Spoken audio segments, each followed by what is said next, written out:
Hey Lifespan class, this is Stephanie, and today we are going to do our video lecture for Monday the 30th, and I am hoping that everyone's doing well. I'm sure you guys have heard about the loss of Brenda's father due to COVID-19. This is a serious thing, and those of you who have had her in classes, I'm sure she would appreciate, some love right now. Don't be afraid to reach out to people when they've lost someone. That can be something good for them. It can be what they need. So I know it can be hard to know what to say, but just to say you're thinking about her. So I know a couple of you had her in class last semester. I'm in my Research 1 class. So anyway, Dr. Matson sent out a note about that yesterday. If you haven't read it yet, take the time to do that. Saturday, I should say. She sent that note out. So anyway, I'm coming to you today to finish talking about Chapter 9. And before I start that, I want to talk about the 2 assignments. So they're both available for you now online. The first is the IQ and creativity paper or video, whichever you choose. So originally it's been a video assignment, but I've updated it now so that if you wanted to do it as a paper assignment, that's an option for you. So you get to choose which way you want to disseminate your information. The information should be pretty much the same. So if you think about what the paper might be, you can almost think about it like being as a script of what you would have done if you had just kind of done a regular presentation. And I had someone ask me if they could just write a script and submit that. That's fine. Writing a script is hard. So thinking about it as an essay might be a little bit easier for you unless you're used to writing scripts. So it's totally up to you guys. I know some of you have like these incredible creative things that you do that I don't know. So if you're a script writer, yeah, sure, go ahead and write a script. I'll count that as a paper, as long as you've cited your sources in APA format, right? So the whole assignment is up for you now, and it is completely updated for the situation that we're in right now. So option 1 is to create the presentation. It should last 5 to 6 minutes. You're taping this, so you are in complete control of the time. So if you need to retape it, do that, but practice it first so you know about how long it's going to last. The second option is to write a paper in APA format, especially those in-text citations. You guys, I cannot stress this enough. If you don't have proper in-text citations, you're going to get a 0 on this assignment and you will not be able to rewrite it. So you've been through Research 1, right? It's required for this course. You know how to use APA format. I'm expecting 7th edition APA. So if you have questions about that, there are some great sources on the library website for that, and also on our Blackboard page. Remember, I have a whole folder dedicated to this. So it updates to or links rather to the updated 7th edition Purdue OWL website and the APA style guide, which is also really excellent. So take advantage of those free resources if you need help. And of course, I'm always here too. So if you need additional help, just email me and I can help you with that. So again, it's either do the video or do a paper, and all of the information is here. Just a quick note for the grading on this assignment. The actual component that you do is worth 75% or 30 points. To earn the other 10 points of the assignment, you need to respond to 2 of your peers. You can respond to either papers or you can respond to presentations. This is going to be a little bit different in that you can upload either a presentation or a paper it's actually on the Blackboard messages, and so there's not Blackboard messages, on the Blackboard discussion board.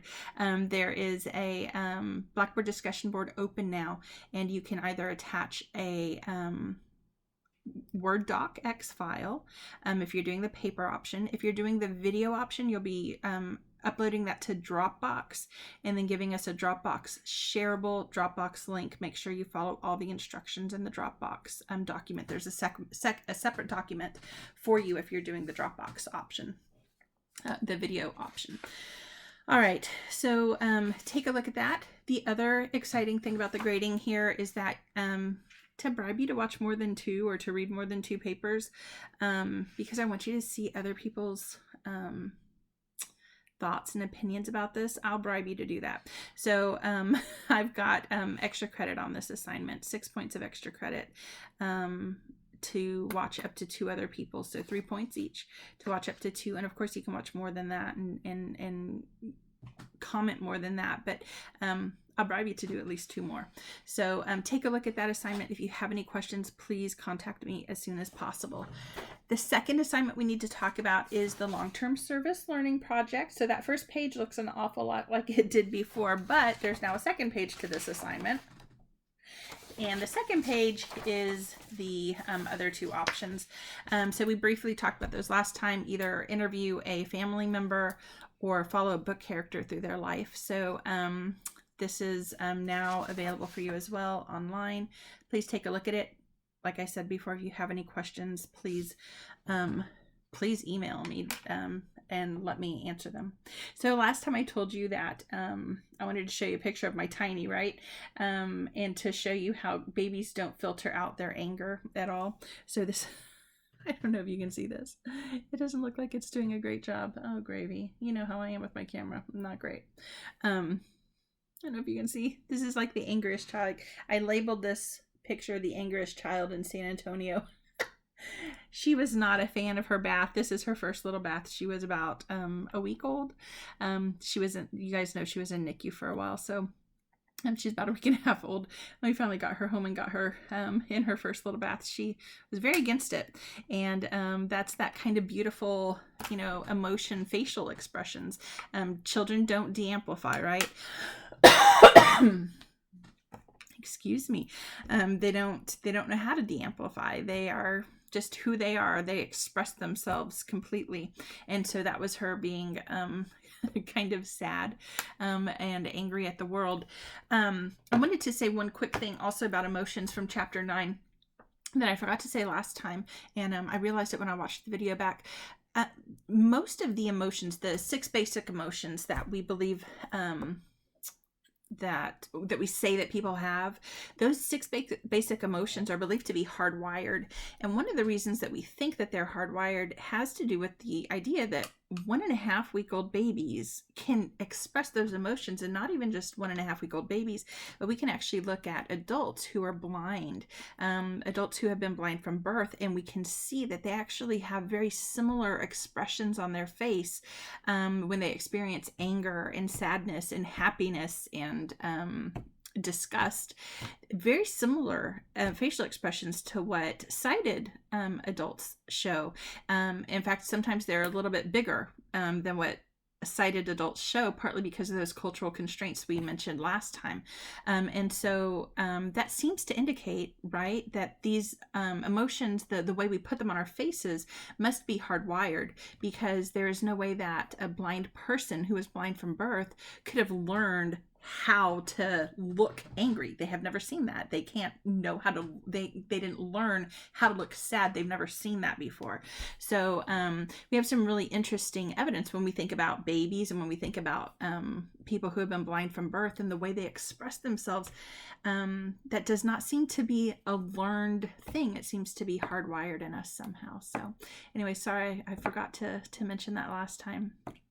All right, so I want to finish chapter 9 today, and that's actually all we're going to do for this video. And I just remembered the other thing I forgot to tell you. I'm sorry, this is a little scattered today. I have kind of notes everywhere. The presentation, the video or paper, whichever you choose, because I've changed it and because it's not going to be a group project anymore, I'm giving you 1 additional week to work on that. So instead of being due on April 3rd, it's going to be due on April 10th now. And so anyway, you can see, I've updated all of that for you. You can see that on the assignment itself, but I thought I'd better mention it too. So don't dilly-dally, really still work on it, but you've got some extra time if you need it, okay? I know all our lives are crazy right now. All right, so let's finish chapter 9. So we were talking last time about personality, and I told you that we would end with the NEO and spend a good amount of time on the NEO. So today I have I kept you about 20 minutes late last time, so this time I'm going to let you out about 20 minutes early. So this is my IPIP report. I told you that I was going to share this with you. So actually the day I turned 41, I retook my NEO because the NEO is, as you saw in this IPIP, the IPIP version of the NEO is standardized by age groups. And so at 41, I aged out of my old age group. And so I had to retake it to be restandardized for 41 to 60-year-olds. Actually didn't change anything. I went through both of my reports. It didn't change anything. And that makes sense, right? Because personality is supposed to be a stable construct. It's one reason why personality is kind of a cool thing. If I know who you are today, it's kind of the same person you should be tomorrow, right? And if something's weird and I've known you for years and years and years and all of a sudden you're acting weird, that's a signal to me that something's going on, right? Because personality tends to be stable. And we say that personality is stable. Of course, there are situational differences, right? So you might not be the same person at a bar with your mom as you might be with your best friend, right? So there are, of course, situational issues involved that maybe make us a little more outgoing with certain people or in certain situations. But in general, we tend to have a relatively stable personality.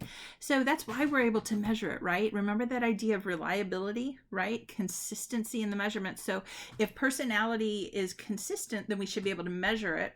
And those measurements should allow us to predict things, right? So if you have a friend who's not very outgoing in terms of adventurousness, and you've got 2 tickets to go bungee jumping, that's probably not the friend you're going to invite, right? You're going to invite your friend who, typically speaking, is really adventurous because of that idea of consistency, right?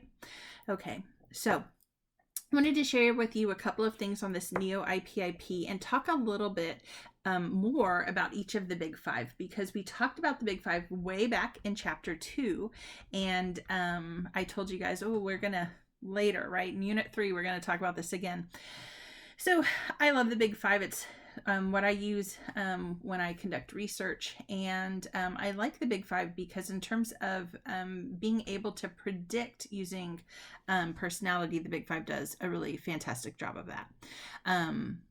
We can take individual traits and use those to predict behaviors, but we can also do really fun things. In my personality class, we read a paper by Vollrath and Torgerson from 2008, and what Vollrath and Torgerson do is they take extroversion, neuroticism, and what they call constraint, it's conscientiousness basically, and they use those 3 traits in combination to create personality types, and they look to see, are there certain personality types that are maybe more likely to do risky health behaviors. And what they find is, yeah, it actually is predictive. So if I know, for example, you're low in conscientiousness, that tends to kind of be implicated in risky health behaviors. If you're high in extroversion and low in conscientiousness, that's kind of the worst case scenario, because you're around a lot of people, maybe people who are dabbling themselves in things, and you're low in conscientiousness, so you don't really care that much about you don't think maybe that far into the future about potential consequences, and so that's kind of like the worst case scenario for trying risky doing risky health behaviors: unprotected sex, multiple sex partners, smoking, binge drinking, all those things. But what's really interesting about that study is that while high extroversion, low conscientiousness is kind of the worst case scenario, actually, even if you're low in extroversion, and low in conscientiousness, you're still more likely to do risky health behaviors than someone who's high in conscientiousness, regardless of their extroversion score. So it seems like conscientiousness is really kind of pulling some of those findings.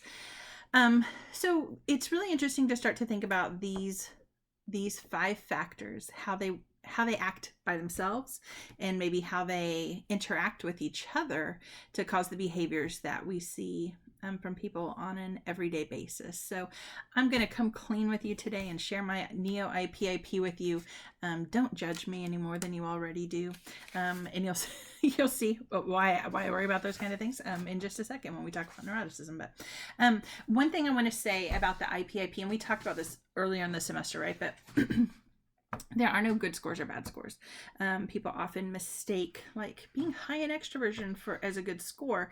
And like we talked about, right, here in America, we tend to really want people who are high in extroversion, but in other parts in the world, we prefer low extroversion. So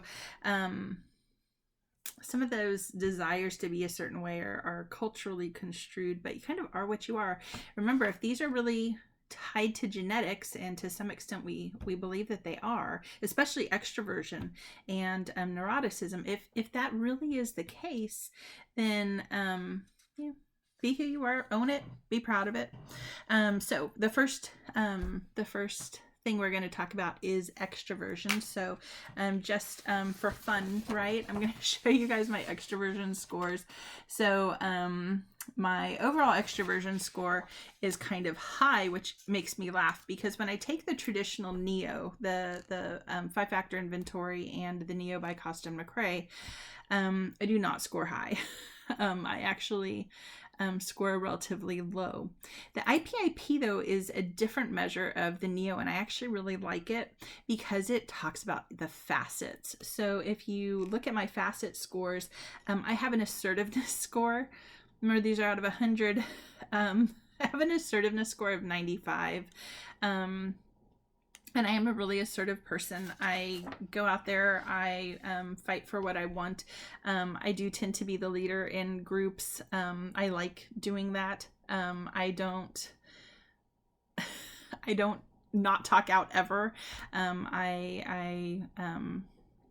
I believe I have good ideas in groups, and it took me a long time to get over my shyness. We'll talk about shyness soon too, because I'm really high assertiveness and really shy, which is a funny combination to be. But in graduate school, I kind of found my own, where I never spoke out before grad school.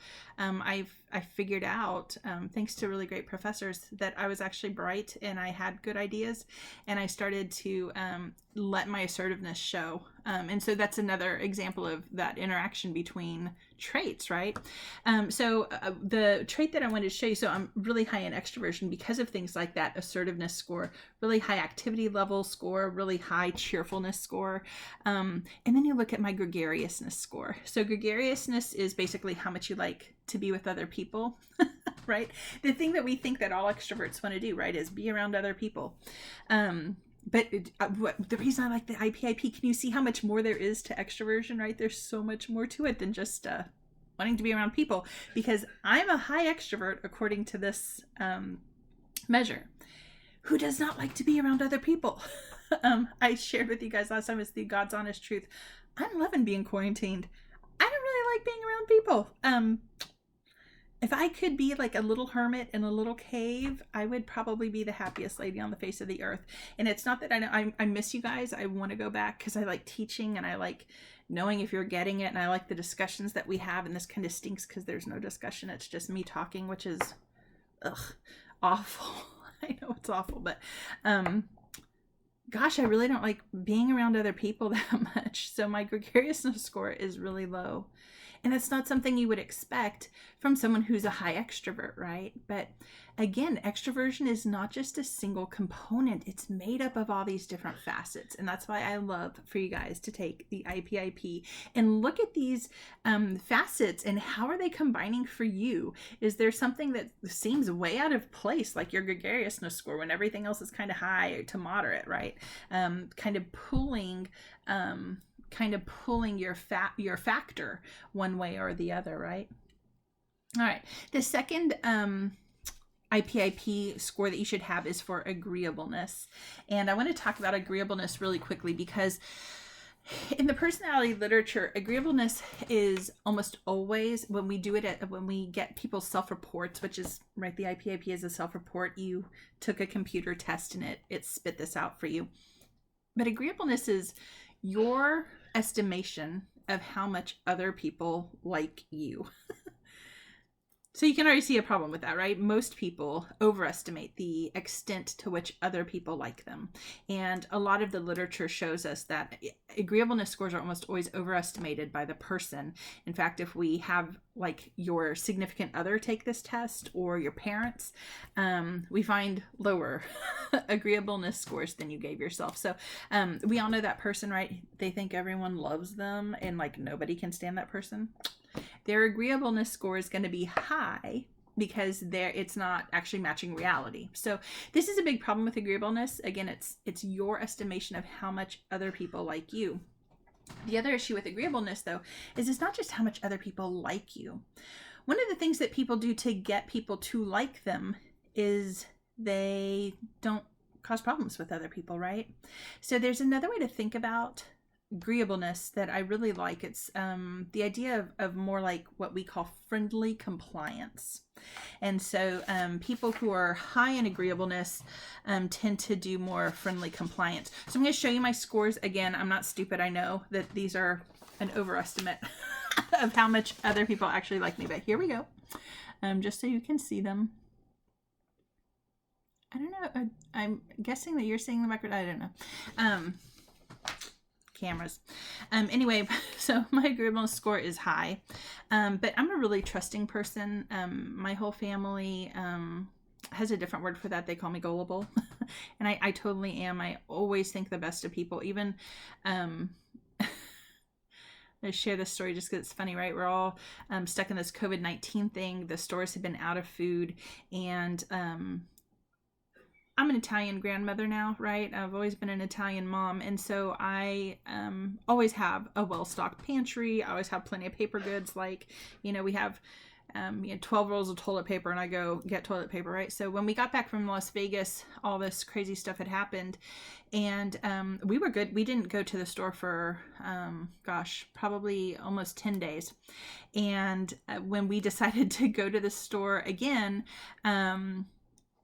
we were stocking up on stuff, and I have celiac disease. I think I've shared that with you guys. So I have to have a gluten-free diet. And I was really worried because I had heard like pasta was gone, and I was like, gosh, is there going to be gluten-free pasta? Because I can't have regular pasta anyway. And again, I'm Italian grandmother, right? So I need pasta. So we were looking for things, and there was quite a few gluten-free items left. And in my brain, I was thinking, oh my gosh, like how amazing are people that they know that this is food for people with special diets, and instead of hoarding it, they like left it for us. And so that was really like, that's really the way I was thinking, right? And my husband was like, hello, people just think gluten-free food is gross, or they're afraid to try it. That's why it's still there. So in my mind, right, it was the goodness of people acting, out of the goodness of their hearts. And my husband is honestly probably right, because gluten-free food, a lot of it, not delightful, people. So let's talk about agreeableness, because again, my agreeableness score is really high. It's being pulled by things like trust, sympathy. Some of you guys have been in my office, and we've just sat there and cried together, right? I am horrible at controlling, those emotions. I just have to be who I am, right? I don't know how to hide it. And my altruism score is really high, but my cooperation score, you guys. So this is someone, I just told you that I like to think about agreeableness as friendly compliance, right? Look at my, you guys, that is a 37. That's low. That cooperation score is, I'm trying to see, it actually says it's average, but it's almost low. That cooperation score is my lowest score. I don't comply very well when I don't want to. And the best example I can come up with for you to understand kind of what cooperation looks like in the real world, because you're going to read about it and you're going to think, well, how like adults do cooperation and stuff. But think about how you work in groups, right? Things like that. But years ago, I was at a meeting and everyone, it was all women, and everyone's order. So it was at a restaurant, and everyone is ordering a salad. I'm not a salad girl. I'm sure you can tell that by looking at me, right? And when we talk about salads, right? When I eat a salad, it is not to be healthy. I want the ranch dressing. I need the cheese. I want the ham, the eggs, the whole shebang, right? It's not a healthy salad. So anyway, everyone is ordering a salad, and I already knew I was going to have a burger. This is years ago when I could eat whatever I wanted to at a restaurant. So I'm like seriously like the 6th or 7th person to order, and everyone's like, I have this salad with like dressing on the side. And so they get to me and I'm like, I'm going to have the burger and the fries. And I even ordered double cheese. I remember I was going to order double cheese on it. And some of the girls started changing their orders. And it was such an interesting thing for me, right? Think about like Ash's conformity study. Right? You don't want to rock the boat, but if you have someone on your side, you're more willing to rock the boat. And it was like, in my brain, I was like, oh my gosh, this is like a real life Ash conformity study. But that's that idea of friendly compliance, right? Conformity. That's what that is. So agreeableness is this really interesting thing because to some extent, at least, besides just measuring, how much you care for other people and how much you're there for other people, it's also, to some extent, right, that facet of cooperation is kind of measuring your conformity, which I think is really interesting. All right, the next factor we need to talk about is conscientiousness. So conscientiousness is the idea that you don't just spontaneously react.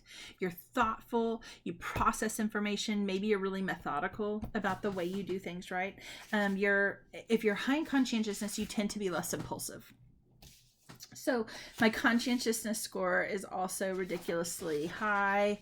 The one that's low, and it's not even low, it's average, right, is orderliness. And if you saw my office, you would think it's even lower than that. But especially right now with everything going on, it's crazy in there. But in general, I tend to be a really responsible person. You give me something to do and a deadline to do it by, and I do that thing and I get it done, and I feel a lot of pressure to do things the right way. I am ridiculously methodical. I have things that I do, like little like rituals when I sit down to write, whether I'm contributing a book chapter or whether I'm right now, I think I know that some of you know that I'm writing a book on the full plate exercise. And so when I sit down to do that writing and correct some of the things that I wanted to correct, like I have little things that I do to kind of put my mind in the right place. So I tend to be really, really methodical. I have ways that I do things. So that conscientiousness score doesn't surprise me at all. One of the interesting things about conscientiousness, the higher your conscientiousness score, the more likely it is that you're going to complete your graduate degree and your graduate degree and your undergraduate degree. So if you are lower in conscientiousness, I don't want you to worry about it. I want you to start acting higher. And so there are things that you can do. For example, if you know that you're really bad about deadlines, you guys have these smartphones, These smartphones, start putting in deadline reminders for yourself, and not like test tomorrow or paper due tomorrow. But one of the things that someone who's higher in conscientiousness does, right, is that, and part of the achievement striving component is that they do things like goal setting. And so set goals for yourself, right? I know my paper's not due for 2 weeks, but every day I want to write 1 paragraph. And then really hold yourself to it, so that while you're not actually high in conscientiousness, you're acting like you're high in conscientiousness. And with modern technology, oh my gravy, like there's so many ways to help you be, or to help you look more conscientious, to help you act like you're higher in conscientiousness. So give that a shot, right? As you've got these deadlines coming up. All right, the next factor is neuroticism. So neuroticism gets a bad rap. My daughter, when she was 12 years old, I love talking about Sophie, right? Because she's my challenge. But Sophia was about 12 years old, and we had, I picked her up from school, and I asked her how she did on an exam. She hadn't done very well, and I was like, Sophie, I'm so disappointed in you.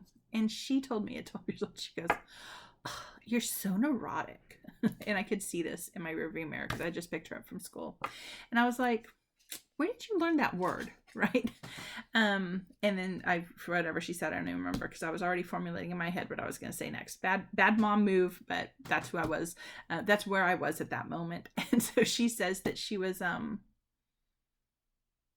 she's whatever she says. And then I said, well, you know what? I said, you're talking to someone who is, who does personality research for a living, and you're not using it right. So when we get home, you're gonna have to learn about neuroticism, right? People use the term neurotic, and they always use it to mean like this negative thing, right? Someone who's so worried and anxious and crazy, bizarre, crazy, right?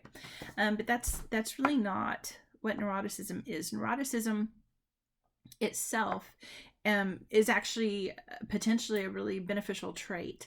So neuroticism is a measure of emotional stability, and it does have those negative things. So I meant to show you, the term actually comes from Freud, right? Freud was a neurologist by training, and he had a type of anxiety that he called neurotic anxiety. And so the idea of neuroticism comes from Freud. But here's my neuroticism score, and I have all of them. I want you to pay attention to all of those scores because I am crazy all over the place with neuroticism.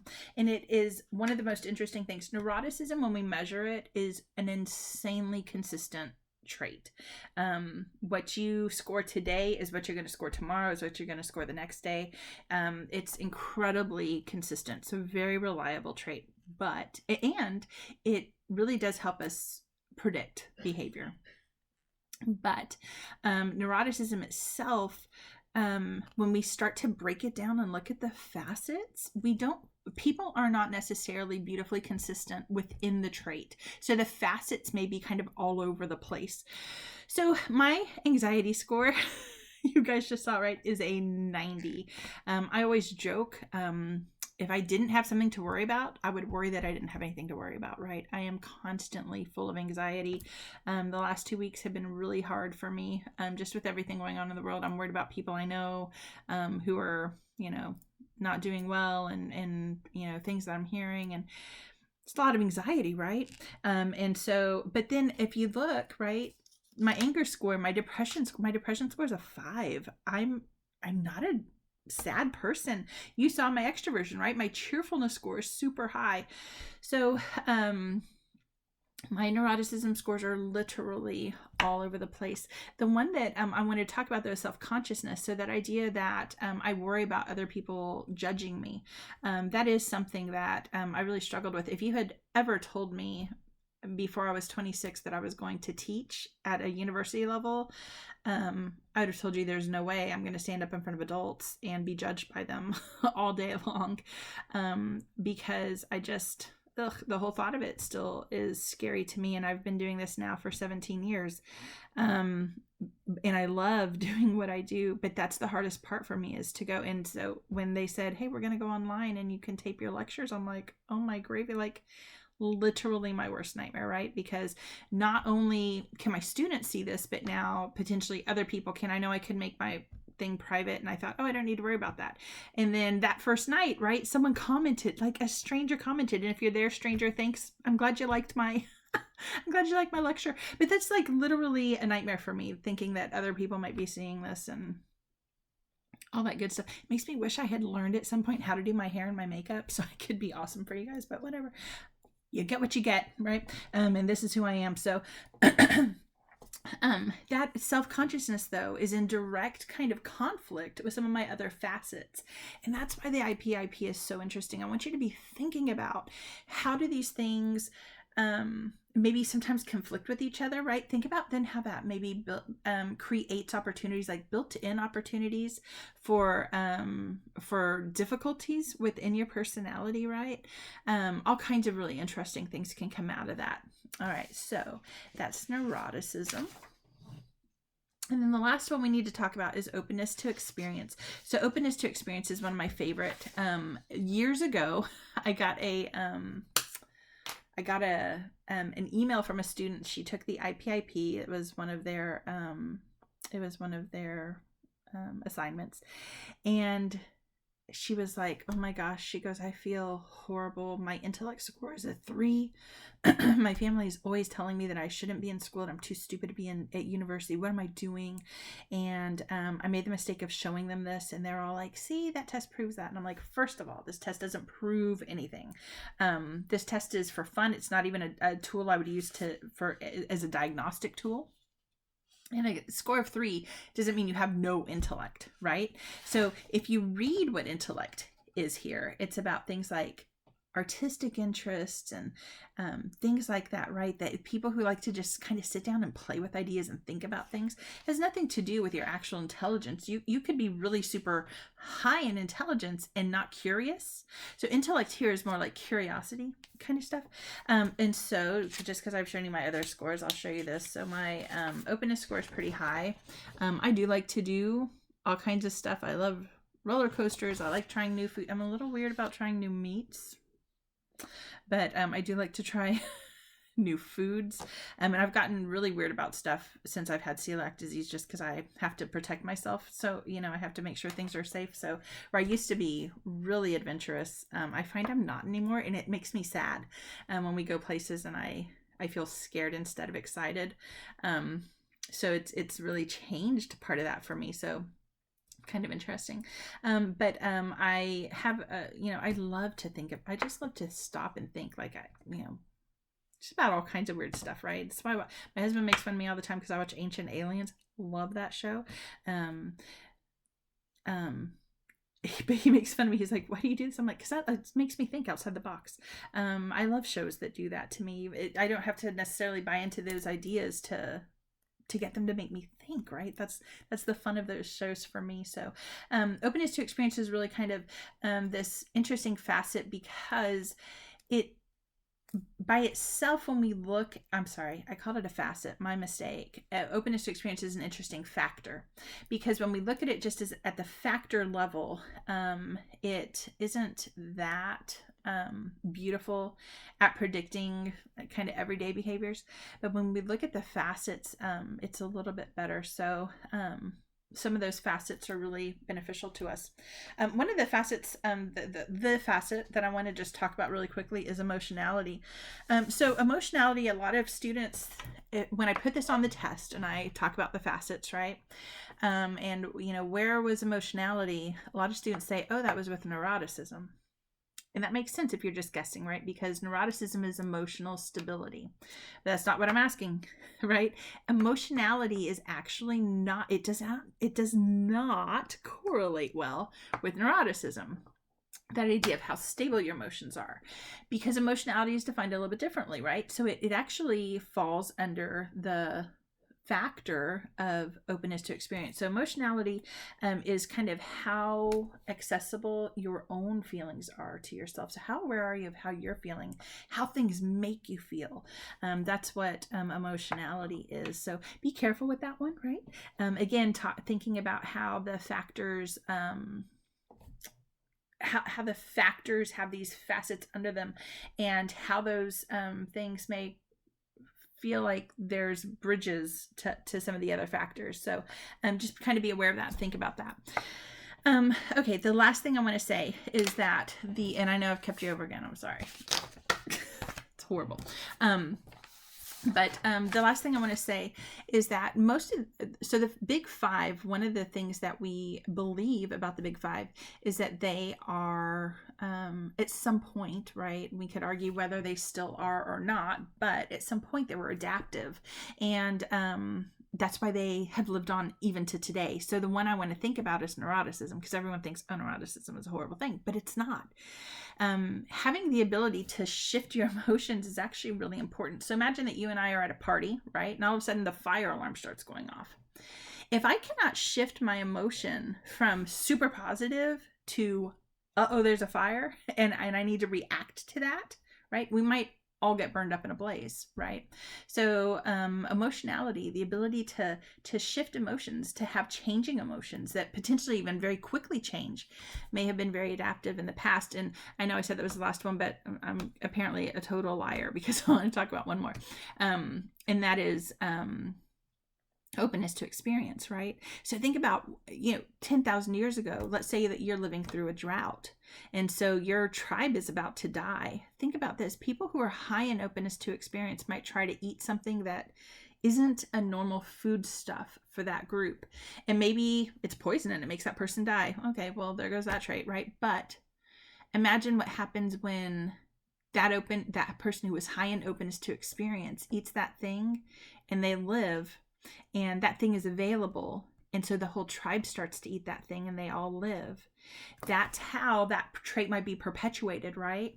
So these ideas that the Big Five were adaptive at some point, that they're important, and I would argue that they remain important to this day, which is why we can measure them and why they actually help us predict behaviors, things like that.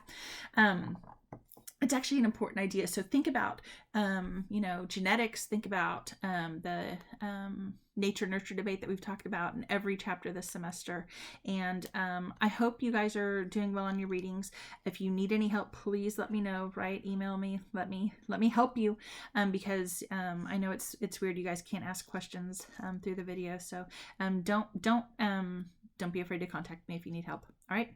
I will be talking to you in a video lecture on Wednesday. If I get any questions from people that I think would be helpful for the whole group, I will address those on Wednesday's lecture. Have a great day. Stay safe, guys. Bye.